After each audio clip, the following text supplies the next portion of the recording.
Now, welcome back to Money Talks. I'm Matthew Moore in Istanbul. We're looking at Rwanda now, and the 1994 genocide will always mar the country's history, but Rwanda has moved forward since those dark days, both politically and economically. It's been growing fast for well over a decade, and it's predicted to keep booming. Fidelis Umba takes a look at what is making the country tick.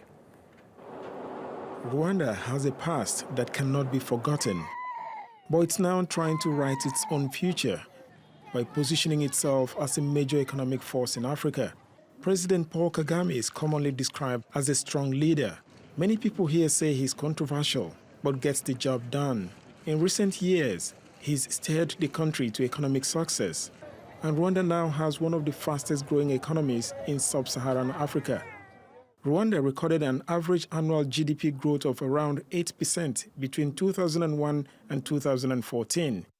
That growth is being driven by construction, agriculture, manufacturing, and mining. The country now produces some of the highest quality coffee in the world, and it's sought after by major global brands. Rwanda sold 22,000 tons of coffee, earning it more than $60 million in 2015. It's also aiming to have a knowledge-based economy by 2020 and has now become a reference point for other African countries.